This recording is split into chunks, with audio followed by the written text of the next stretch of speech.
इन्हें अपनी कुर्सी की ओर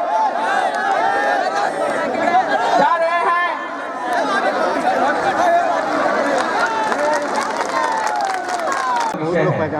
कि माननीय मुख्यमंत्री महोदय का आगमन आज यहाँ पर हुआ है। आप सभी लोगों से अनुरोध है कि जोरदार तालियों के साथ माननीय मुख्यमंत्री महोदय का स्वागत करें। बहुत बहुत धन्यवाद। मैं अनुरोध करता हूँ इस पंचायत की माननीय मुखिया पिंकी देवी जी से कि फूलों के द्वारा माननीय मुख्यमंत्री महोदय का स्वागत करें।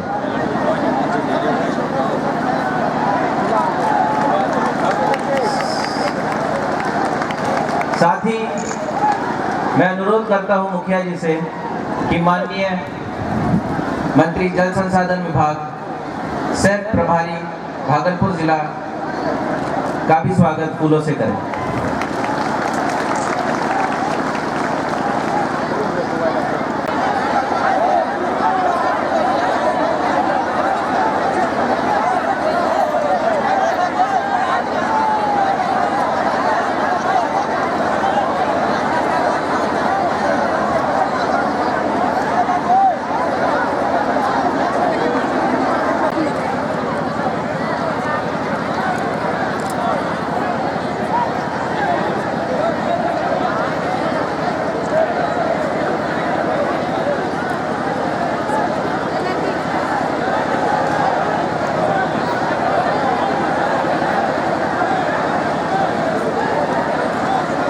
लोकप्रिय एवं सम्मानित माननीय मुख्यमंत्री महोदय से अनुरोध करता हूं कि कृपया अपने आशीर्वचन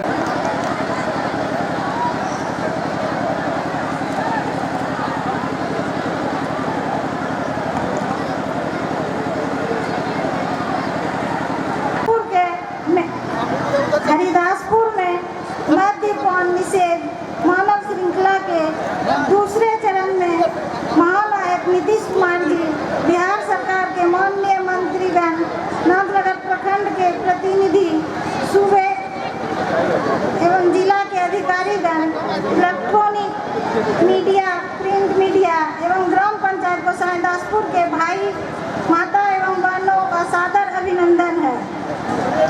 मैं माननीय मंत्री जी का अपने इस पूरे गांव और यहाँ आने के लिए उनका हार्दिक अभिनंदन करती हूँ।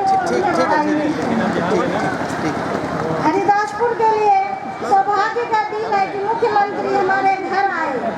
मुख्यमंत्री का जो नशाबंदी का महान इधर से देखो, इधर से थोड़ा देखिए ना, किया करूँगा। साथ ही साथ खास गाँव हरिदासपुर कहलाता है। हिंदू मुस्लिम ऊंच नीच मिल सब जाति धर्मार्थ गुणशील गुरु विकास मजदूर स्वस्थ मिल नेता अधिकारी डॉक्टर वकील आप महात्माओं के पदार्पण पर हम फूले नहीं समाते। माननीय मुख्यमंत्री महोदय द्वारा इन सभी योजनाओं पर हम लोगों को काफी महत्वपूर्ण मार्गदर्शन दिए गए हैं। वार्ड नंबर 11 में कुल मिलाकर 110 घर है और सभी घरों में पेयजल, शौचालय, विद्युत कनेक्शन और पक्की गली नाली की व्यवस्था। हमारे साथ आज आपके बीच उपस्थित हैं बिहार सरकार के माननीय जल संसाधन तथा योजना एवं विकास मंत्री नाथनगर की प्रमुख श्रीमती संगीता कुमारी जी, गोसाईदासपुर ग्राम पंचायत की मुखिया श्रीमती पिंकी देवी जी, हरिदासपुर गांव में वार्ड नंबर 11 की सदस्य श्रीमती सपना देवी जी, विभूति गोस्वामी जी, रतन मंडल जी, यहाँ उपस्थित सभी कार्यक्रम में उपस्थित प्रिंट एवं इलेक्ट्रॉनिक मीडिया से जुड़े पत्रकार बंधुओं, छायाकार मित्रों और इस अवसर पर उपस्थित बहनों एवं भाइयों, निश्चय यात्रा के सिलसिले में आज आपके बीच आने का अवसर मुझे प्राप्त हुआ, इसे मैं अपना सौभाग्य मानता हूं। आप सब जानते हैं कि हमारी सरकार 7 निश्चय पर अमल कर रही है। इस 7 निश्चय की घोषणा हम लोगों ने चुनाव के पहले की थी कि अगर आपने मौका दिया तो हम इसको लागू करेंगे, और आपने मौका दे दिया, इसलिए हम लोगों ने 7 निश्चय को लागू करना शुरू किया। इस 7 निश्चय में एक निश्चय है महिलाओं के लिए कि राज्य सरकार की नौकरी में महिलाओं को 35% का आरक्षण दिया जाएगा, और हमने उस निश्चय को लागू भी कर दिया। पिछले साल जनवरी महीने से ही राज्य सरकार के सभी प्रकार की नौकरियों में महिलाओं के लिए 35% आरक्षण का प्रावधान किया जा चुका है। उसके बाद युवाओं के लिए स्टूडेंट क्रेडिट कार्ड, स्वयं सहायता भत्ता, कुशल युवा कार्यक्रम जिसमें कंप्यूटर सिखलाते हैं, हिंदी के साथ अंग्रेजी बोलना सिखलाते हैं, कैसा व्यवहार करना चाहिए इसकी शिक्षा दी जाती है। यह सब काम शुरू कर दिया गया, और इसके साथ ही यह तय हुआ था कि हर जिले में संस्था खोली जाएगी। तो भागलपुर में तो खैर पहले से यूनिवर्सिटी है, इंजीनियरिंग कॉलेज है, मेडिकल कॉलेज है, लेकिन बिहार के सभी जिलों में इंजीनियरिंग कॉलेज खोला जा रहा है, सभी जिला में पॉलिटेक्निक, सभी मेडिकल कॉलेज में नर्सिंग कॉलेज खोला जा रहा है, और हर जिला में जीएनएम संस्थान खोले जा रहे हैं, पारा मेडिकल संस्थान खोले जा रहे हैं, हर अनुमंडल में आईटीआई खोला जा रहा है, हर जिले में महिला आईटीआई खोला जा रहा है, हर अनुमंडल में एएनएम स्कूल खोला जा रहा है। इस प्रकार से लोगों को पढ़ने लिखने में सहूलियत हो। और आप जानते हैं महिलाएं पढ़ रही हैं, और बहुत सारा रोजगार इस बिहार में, देश में और दुनिया में उपलब्ध है। ये जो नर्सिंग का काम है, ये इसमें व्यापक रोजगार की संभावना है, सिर्फ बिहार में ही नहीं, पूरे देश में, और देश में ही नहीं दुनिया में। इसलिए हमने हर सब डिवीजन में एएनएम स्कूल, हर जिला में जीएनएम संस्थान और हर मेडिकल कॉलेज में नर्सिंग कॉलेज की स्थापना की है, ताकि हमारी बहनें महिलाएं पढ़ें और उनको आसानी से रोजगार उपलब्ध हो सके। युवाओं के लिए सब तरह की सुविधा हम लोगों ने की, तो ये सब काम चल रहा है। उसके साथ साथ 4 निश्चय हमारा है, जिसमें हर घर नल का जल, हर घर में शौचालय,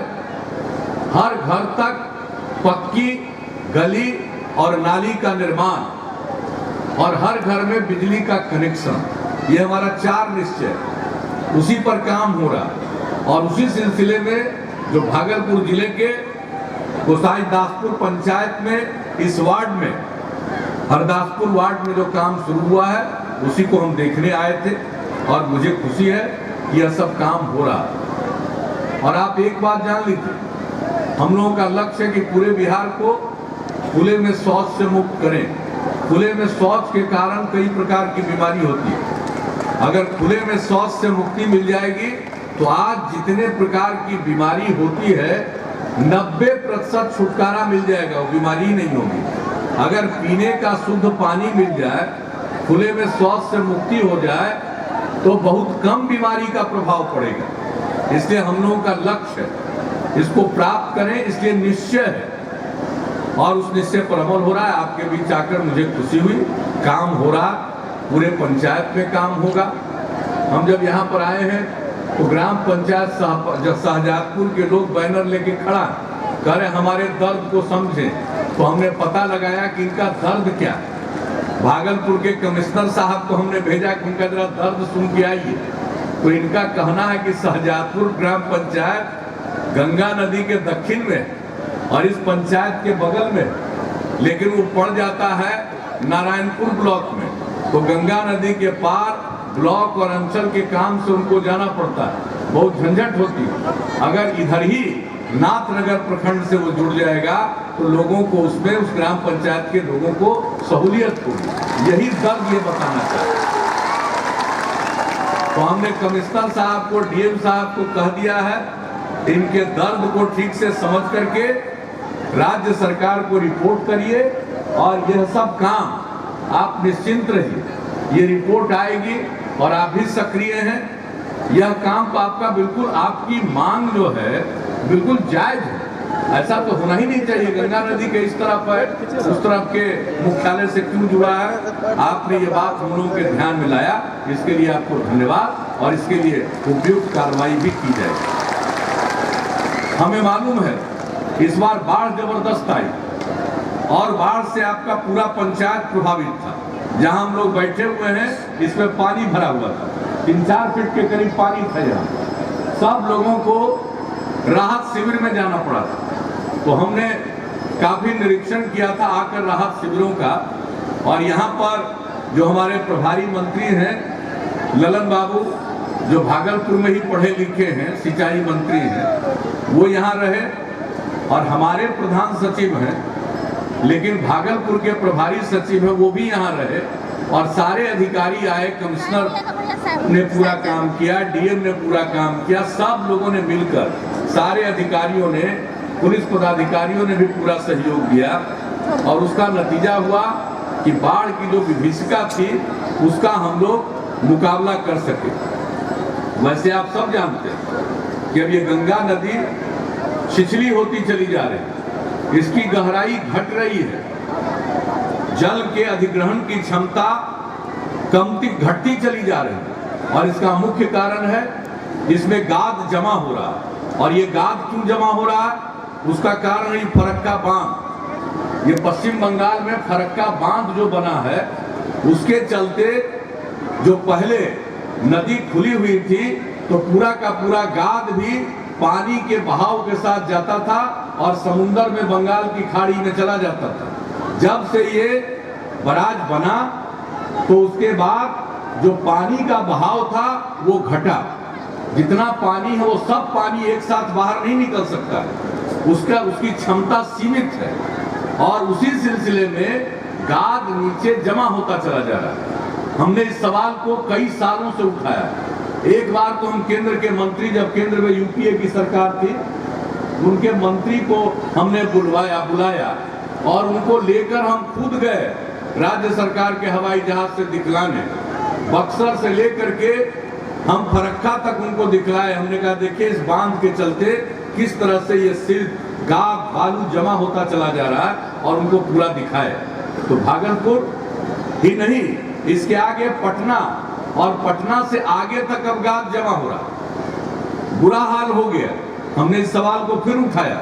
जैसे ही बाढ़ आई हमने प्रधानमंत्री जी को इसकी सूचना दी और उन्होंने समय दिया। हमने मिलकर बताया कि आप विशेषज्ञों की टीम भेजिए। जब हमने इस सवाल को उठाया तो देश के और बाहर के भी अनेक विशेषज्ञों ने इसके पक्ष में तर्क दिया। और जानते हैं, हमको जानकारी मिली, मैं व्यक्तिगत रूप से नहीं जानता था, जब हमने इस सवाल को उठाया तब मुझे जानकारी मिली कि जब फरक्का बांध बन रहा था उस समय के इंजीनियर ने, जो बंगाल के इंजीनियर, उन लोगों ने एतराज जताया था। कहा था कि अगर फरक्का बांध बनेगा तो इससे बड़ा नुकसान होगा बंगाल के कुछ जिलों को और बिहार को, और कहा कि इसका कोई लाभ नहीं मिलेगा। उस इंजीनियर की बड़ी आलोचना की गई थी और उस इंजीनियर ने नौकरी छोड़ दी थी और वो दूसरे काम में लग गए, मानवाधिकार के कार्य में लग गए। ये सब जानने को मिला, वो नहीं है। उनकी रिपोर्ट और सारी बातों को देखा हमने और अन्य विशेषज्ञों की बात, ये सब को लेकर के हमने केंद्र सरकार के समक्ष रखा।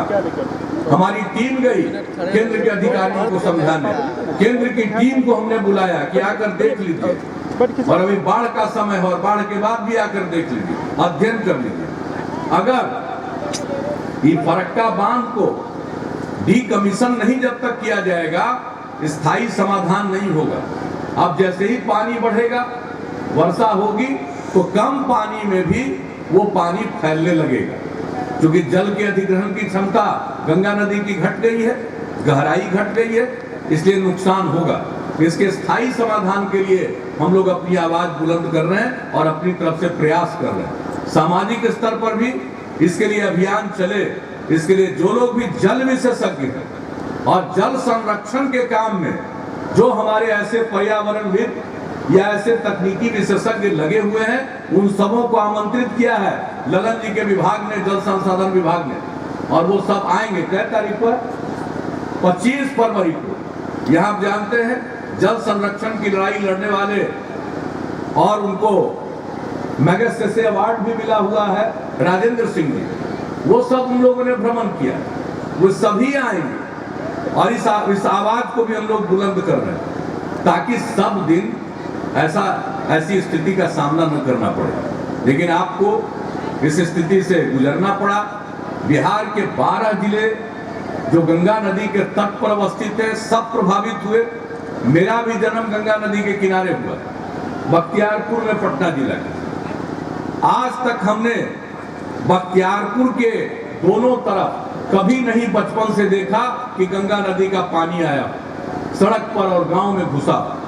हम देखने गए, वहां पर सीढ़ी घाट है, हम लोग नहाते थे, कभी सीढ़ी घाट से ऊपर पानी नहीं जाता था। इस बार हम देखने गए, पानी ऊपर आ गया। तो पानी ऊपर आया, उसका मुख्य कारण वही है कि गंगा नदी की गहराई घट गई है। तो इन सब चीजों के लिए लगे हुए हम आप सब लोगों को इसकी जानकारी, मैं तो भागलपुर में, पटना से, दिल्ली में ये सारी बातों को कहता रहता हूं, लेकिन आज आपके बीच जो सर्वाधिक प्रभावित गांव में से एक है, उसमें आने का मौका मिला है। इसलिए मैंने इसको मुनासिब समझा कि हम इस बात को आपके समक्ष रखें कि किस तरह से बिहार की सरकार इस काम के लिए सचेत है और कर रही है, और केंद्र सरकार से आग्रह कर रही है कि इसके स्थायी समाधान के लिए उपाय जो है वह एक ही उपाय है कि गंगा नदी के धार को बीच में रोका न जाए, ताकि फिर से गाद हटे, गंगा की गहराई बढ़े। और दूसरी बात है, आप ये नहीं कर पाते हैं तो गाद प्रबंधन की नीति बनाइए, गाद को हटाने की नीति बनाइए, पर्यावरण का ख्याल रखते हुए। ऐसा न हो कि गाद इतना घटा दीजिए कि पर्यावरण असंतुलित हो जाए। हम पर्यावरण के पक्षधर हैं, लेकिन गाद नीति बने कि जो अतिरिक्त गाद हो उसको हटाया जाए ताकि नदी की गहराई बरकरार रहे, तो उससे और पर्यावरण सुरक्षित होगा।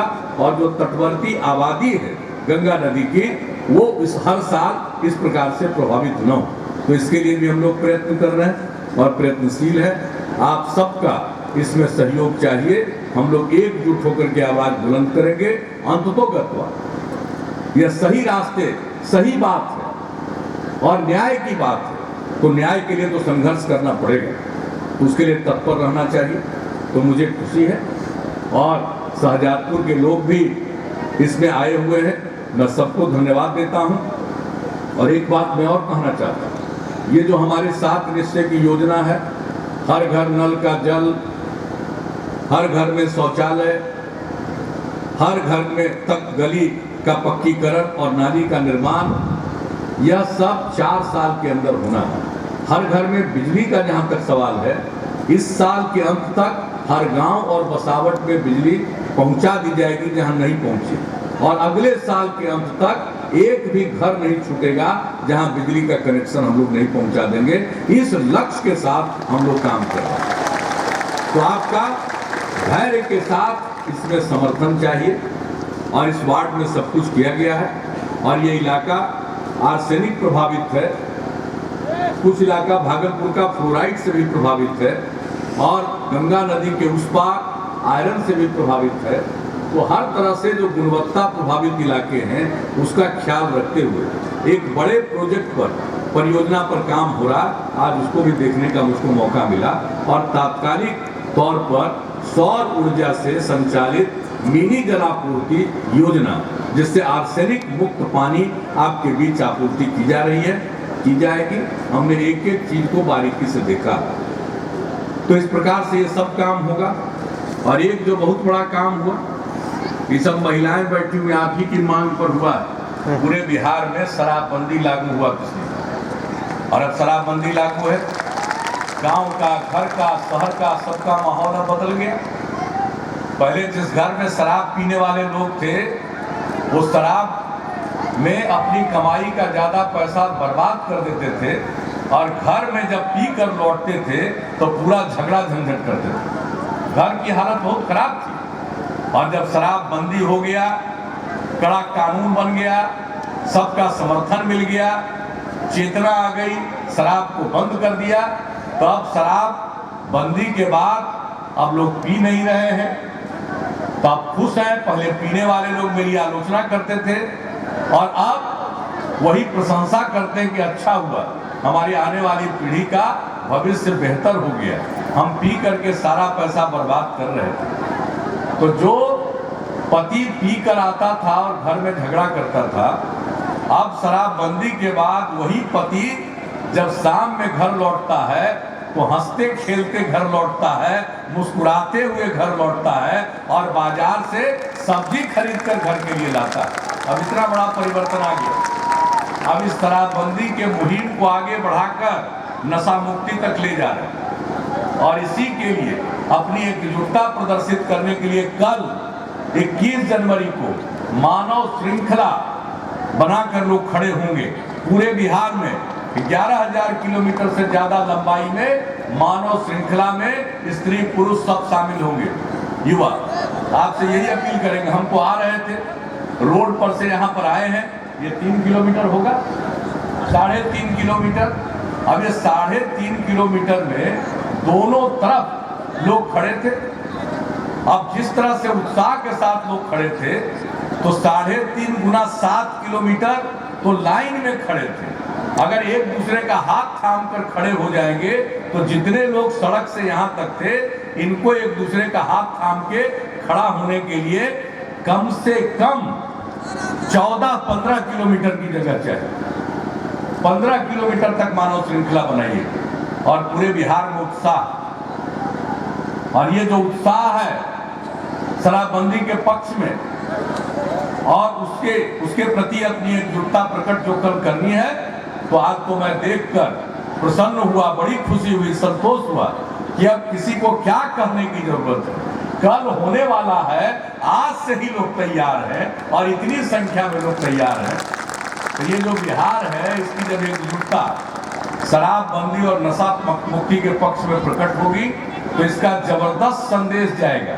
और इक्के दुक्के जो धंधेबाज लोग हैं, जो झारखंड से, यूपी से, बंगाल से, इधर से उधर से जो धंधा करके गुपचुप तरीके से दारू लाकर लोगों को पिलाने की कोशिश करते हैं, वैसे धंधेबाज भी अब समझ जाएंगे कि कहीं जरा भी दिखाई पड़ा तो लोग दुरुस्त कर देंगे और कानून तो दुरुस्त करेगा ही। और हमने कल भी समीक्षा की कि कहां से दारू ला रहा, कौन जिला में कौन तो थाना में ज्यादा बिक रहा है, सब बात की समीक्षा करके और कार्रवाई होगी। और आप जब जगे रहिएगा तो कार्रवाई की ताकत और बढ़ जाएगी। इसलिए सब लोगों को कल शामिल होना। अब आज ही जब इतने लोग शामिल हो गए हैं तो हम क्या कहें कि शामिल होइए, लेकिन फिर भी आपके बीच में आए हैं तो हम आपका आह्वान करेंगे कि आज लाइन में खड़े थे, कल मानव श्रृंखला बनाकर खड़े होइएगा। सब खड़े होइएगा कि नहीं, सो बताइए।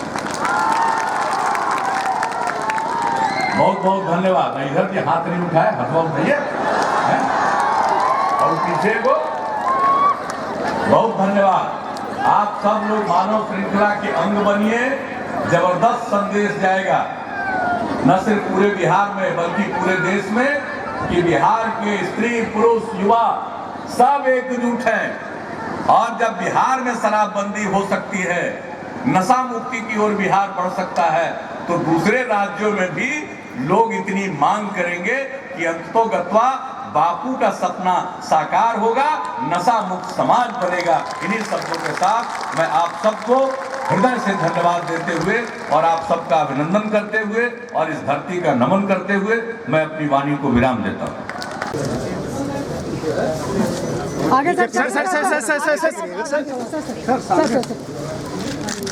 अरे सर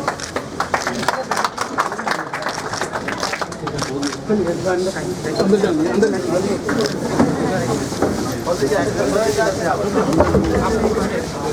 सभागार में माननीय मुख्यमंत्री जी के साथ साथ यहाँ उपस्थित माननीय मंत्री श्री राजीव रंजन उर्फ ललन सिंह, प्रभारी मंत्री भागलपुर, माननीय सांसद श्री शरद कुमार उर्फ गोलू, विकास आयुक्त एवं श्री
पादपों की झुकी डालियों पर विहर, पादपों की झुकी डालियों पर विहर बैठे। आप आए चमन में बाहर आ गई, आप आए चमन में बाहर आ गई। कोकिला गा उठी स्वागतम स्वागतम स्वागतम। दीपक कुमार सिंह, प्रधान सचिव संघ प्रशासन विभाग बिहार पटना से अनुरोध है कि वे माननीय मुख्यमंत्री जी को मोमेंटो प्रदान करने की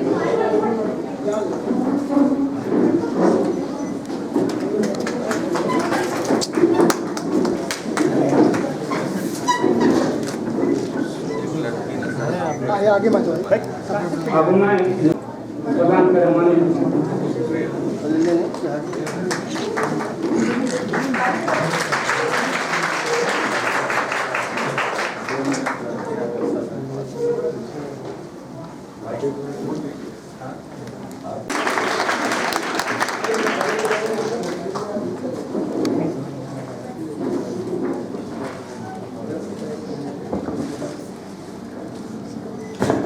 भागलपुर जिले के प्रभारी मंत्री और बिहार सरकार के जल संसाधन तथा योजना एवं विकास मंत्री श्री राजीव रंजन सिंह उर्फ ललन जी, नाथनगर के माननीय विधायक अजय मंडल जी, विकास आयुक्त श्री सुशील सिन्हा जी, एडीजी श्री सुनील कुमार जी, श्रम संसाधन विभाग के प्रधान सचिव दीपक जी, भागलपुर प्रमंडल के कमिश्नर, जिलाधिकारी, अन्य अधिकारीगण और इस महिला औद्योगिक प्रशिक्षण संस्थान के सभी शिक्षक और सभी छात्राएं, अन्य कर्मीगण, आज इस भवन का उद्घाटन करते हुए निरीक्षण करने का अवसर मिला है। बहुत अच्छा भवन बना है और इसके पहले इस निश्चय यात्रा के क्रम में दरभंगा में भी महिला ITI के भवन का निरीक्षण और उसके उद्घाटन का अवसर प्राप्त हुआ था। आज इस निश्चय यात्रा के क्रम में दूसरे महिला ITI में आने का अवसर मिला है और जो ITI का निर्माण हर जिले में महिला ITI का किया जा रहा है और आप सबको मालूम है कि हर अनुमंडल में सरकार की तरफ से ITI का निर्माण जो छात्र छात्राओं के लिए, सबके लिए, लेकिन महिलाओं के लिए खासकर प्रत्येक जिले में एक ITI के निर्माण का लक्ष्य अब निर्धारित किया गया 7 निश्चय के अंतर्गत। और इस महिला ITI की स्थापना का निर्णय तो पूर्व का है और ये कार्यरत है और मुझे खुशी है कि तीनों ब्रांच में पूरी संख्या में छात्राएं मौजूद हैं, 21-21 प्रत्येक ब्रांच में। तो इस प्रकार से 63 लड़कियां एक बैच में और 2 बैच को कुल मिलाकर जो भी 126 लड़कियां इस संस्थान में हैं। अब संस्थान का भवन तो सर्व सुविधा संपन्न है, क्लासरूम है, लैबोरेटरी है, हर प्रकार की जो सुविधाएं होनी चाहिए, जो भी स्टाफ और टीचर्स काम करेंगे उनके लिए कक्ष है, कॉमन रूम फैसिलिटी है, सारी सुविधाएं हैं। अब वही एक निर्णय हम लोगों ने और लिया है, क्योंकि इस महिला ITI का निर्माण जो पूर्व से ITI यहाँ गठित है उसके कैंपस में ही 7 एकड़ जमीन लेकर किया गया है। तो इसमें बाकी जो हमारे टीचर्स होंगे, स्टाफ होंगे, उनके रहने के लिए और जो हमारी छात्राएं यहाँ पढ़ती हैं उनके रहने के लिए छात्रावास का प्रबंध होना चाहिए। तो भी जो कुछ भी हम लोगों ने दरभंगा में देखा और किया तो उसी अनुरूप विभाग ने सोचा है कि फिलहाल इसके एक फ्लोर पर हम लड़कियों के रहने का इंतजाम कर सकते हैं और कालांतर में यथाशीघ्र अलग से छात्रावास की भी स्वीकृति देंगे, ताकि किसी भी लड़की को कोई तकलीफ न हो। एक बार एडमिशन ले ले तो फिर यहाँ रहने की, अगर कोई स्थानीय लड़की है वो अगर लोकल है और अपने घर से आना जाना चाहती है तो एक अलग प्रश्न है, लेकिन जितनी लड़कियों का भी यहाँ एडमिशन होगा उन सबों के रहने के लिए पठन पाठन के दौरान छात्रावास की व्यवस्था आवश्यक है। तो इसको इसमें जोड़ा गया है और इसके साथ इसका एक बाउंड्री वाल उसका भी निर्माण किया जाएगा। यानी हर प्रकार की, एक तो इंस्टीट्यूट में पढ़ाई के सिलसिले में जो कुछ भी सहूलियत चाहिए वो सारी सहूलियतें हैं, जो भी इक्विपमेंट चाहिए वो उपलब्ध है। बिल्डिंग में, स्ट्रक्चर में उसके लिए सब कुछ ईयरमार्क किया हुआ है। लेकिन बाकी 2 चीज़ें जो हमारे फैकल्टी के और इंस्ट्रक्टर्स और दूसरे स्टाफ मेंबर्स उन सबों के और लड़कियों के छात्रावास का प्रबंध और बाउंड्री वाल का भी निर्माण किया जाएगा, तो और यह बेहतर ढंग से संचालित होगा। और आप सब लोगों से मिलकर मुझे खुशी हो रही है। मैं आप सबको बेहतर भविष्य की कामना करता हूँ। और एक बात ध्यान दीजिए, हम लोगों ने अपने 7 निश्चय के सिलसिले में कई कार्यक्रम तय किए हैं। स्टूडेंट क्रेडिट कार्ड हो, स्वयं सहायता भत्ता हो, कुशल युवा कार्यक्रम हो। तो कुशल युवा कार्यक्रम में जो भी मैट्रिक पास और उसके आगे की पढ़ाई पढ़ने वाले या पढ़ चुके लोग हैं उनके लिए कुशल युवा कार्यक्रम बना है, जिसमें हर इच्छुक व्यक्ति को कंप्यूटर की ट्रेनिंग दी जाएगी। इसके साथ साथ संवाद कौशल, हिंदी के अलावा उसको अंग्रेजी बोलना भी कुछ आना चाहिए, वो सिखाया जाएगा। और तीसरा है व्यवहार कौशल, यानी किस प्रकार से व्यवहार करें ताकि उनका जीवन और बेहतर हो सके, उनको बेहतर रोजगार का अवसर प्राप्त हो सके। तो तीनों को मिलाकर कुशल युवा कार्यक्रम, कंप्यूटर ज्ञान, संवाद कौशल और व्यवहार कौशल। तो हम लोगों ने यह भी निर्णय किया है कि हमारे यहाँ कंप्यूटर का ज्ञान तो है ही, कंप्यूटर पर काम कर रहे हैं और उस पर एक विशिष्ट और शिक्षा आप लोग प्राप्त कर रहे हैं। लेकिन बाकी जो 2 काम हैं, जैसे संवाद कौशल यानी हिंदी के साथ साथ अंग्रेजी भी बोलना आ जाए और उसके अलावा व्यवहार कौशल, तो उन चीज़ों को जो वो अवयव हैं दोनों, उसका भी इंतजाम प्रत्येक ITI में किया जाए, ताकि एक तो जो आपका स्किल डेवलप हो जाता है ITI की ट्रेनिंग से, उसके अलावा इन 2 चीज़ों का ज्ञान हो तो जो गुंजाइश है रोजगार की और बढ़ जाएगी और जो आज जितना पैसा मिल सकता है उससे ज़्यादा पैसा मिलने की संभावना और बेहतर रोजगार की संभावना हो जाएगी। तो इस तरह से हम सभी अपने ITI संस्थाओं में भी उसको जोड़ेंगे और इस प्रकार से अन्य भी जो संस्थाएं, चाहे वो मेडिकल क्षेत्र में, पैरामेडिक के क्षेत्र में, उनके साथ भी जोड़ने की बात, लेकिन ITI के साथ भी इसको जोड़ने का लक्ष्य निर्धारित किया गया है ताकि सबको इन चीज़ों की जानकारी और उसकी समझ हो जाए तो बेहतर रोजगार पा सकें। तो इन्हीं शब्दों के साथ आप सबको मेरी पूरी शुभकामना है। आपका भविष्य उज्जवल हो, आपका जीवन सुदीर्घ हो, स्वस्थ रहे और बेहतर भविष्य की ओर बढ़ें। आपका भविष्य बेहतर हो, आपके परिवार का भविष्य बेहतर हो और आपसे यही अपेक्षा है कि परिवार के अलावे आप प्रदेश की तरक्की में योगदान करेंगे और हमारा प्रदेश इतना उन्नत होगा कि देश की प्रगति में योगदान करेगा। यही शब्दों के साथ आप सबने जो स्वागत किया फूलों के गुलदस्ते से, और एक लड़की ने मेरी तस्वीर बनाकर मुझे दी है, मैं उनको कुटसा धन्यवाद देता हूँ। और आप सबके सुंदर भविष्य की कामना करते हुए मैं अपनी बात को यही समाप्त करता हूँ।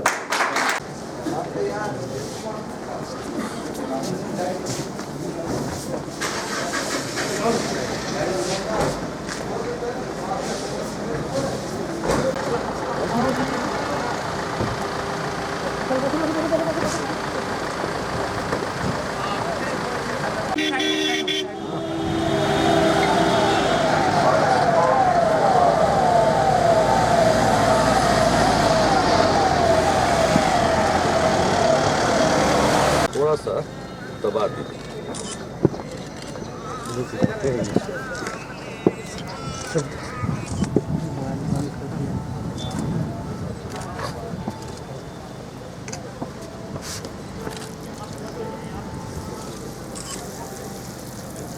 थोड़ा टॉवल दे दीजिए इधर लाइए। सजा के लिए कई तरह के उत्पाद भी बनाए जाते हैं। अपने पौष्टिक गुणों और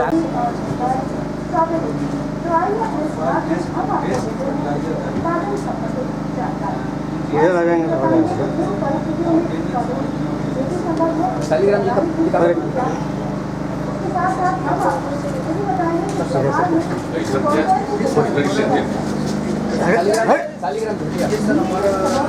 जैसे अभी लाइट में वाहन का जो स्पीड बड़ा नहीं मिल पा रहा है। जैसे 3 में लोग यहाँ पर इसको लगाते हैं, जो हमारे किसान इसमें हम लोग 30 फिल्म बनाए हुए हैं सर अपना। एक सर हम लोगों ने एक कार्ड बनवाया है जिसमें 20 फिल्म का है, एक SD कार्ड हम किसानों को देते हैं। अपने सारे किसान के पास मोबाइल है, इसमें 20 फिल्म है। इस फल की बढ़वार के लिए सामान्य तापमान 1535 डिग्री सेंटीग्रेड होना चाहिए। तो अपना मोबाइल में देख लेना, तो सबको दे रहे। एक हम लोगों ने सर नबार्ड में परियोजना भी सबमिट किया है कि अगर हमको, क्योंकि ये तो प्रैक्टिकल एक 100 किसान को ही दे रहे हैं डिस्ट्रिक्ट में, इसमें सारे किसानों से डिमांड आ रहा है। तो हमने प्रोजेक्ट भी सबमिट किया है कि अगर हम लोग को इस तरह का मिले बजट प्रॉब्लम तो हम ज़्यादा से ज़्यादा किसानों का सर इसके बहुत ही अच्छा रिस्पॉन्स आ रहा है सर। इसका हम लोग एक इम्पैक्ट एनालिसिस भी करवा रहे हैं, इसका बहुत अच्छा इम्पैक्ट है। किसान भाइयों, पौधा लगाने के लिए 15 से 20 दिन पहले जमीन की एक और थल की जुताई की जानी चाहिए। तो लाइन बनाइए तो इसे लीजिए हाथ लीजिए पकड़िए। 10 से 12 tonne compost, 20 kilo nitrogen, 20 kilo phosphorus. Strawberry की व्यावसायिक खेती उचित बीज क्यारी पर की जाती है, जिसकी चौड़ाई 1 मीटर और ऊंचाई 30 से 35 सेंटीमीटर रखी जानी चाहिए और टन की लंबाई आप अपनी सुविधानुसार रख सकते हैं। 2 उचित क्यारियों के बीच की दूरी 50 सेंटीमीटर रखनी चाहिए। स्ट्रॉ पत्तियां हो लगाने के लिए सबसे ज्यादा उपयुक्त मानी जाती हैं और प्रत्येक क्यारी पर पौधे की 2 या 3 पंक्तियां पौधे की जोड़नी चाहिए। अब स्ट्रॉबेरी की प्रजातियों की अगर बात करें, चांदिया, कामारूजा, बीजजा एवं फ्लोरिडा प्रमुख है। हालांकि उत्तरी बिहार के लिए स्ट्रॉबेरी का festival variety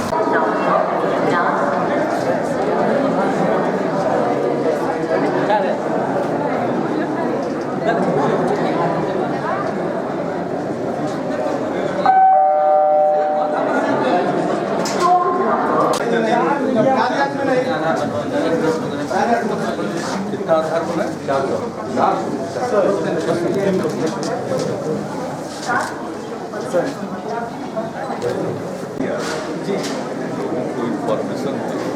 ji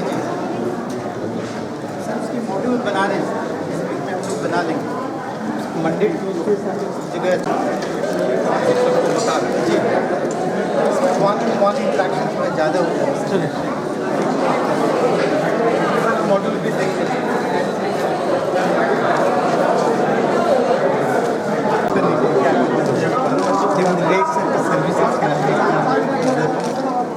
What do they want?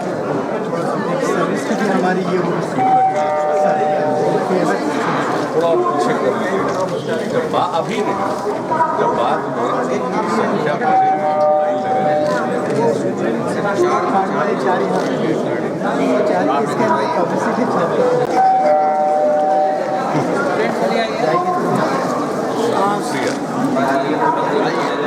Anupriya जिले का पहला क्रेडिट कार्ड शालू प्रिया को दिया गया है। मैं तालियां बजाकर स्वागत करेंगे।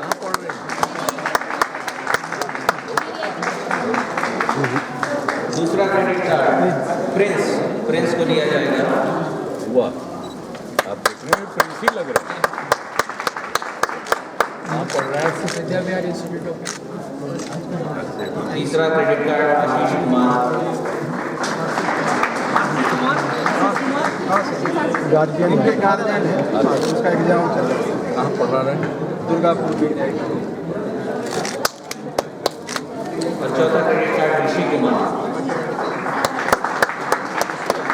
पढ़ रहा है ऋषि जी।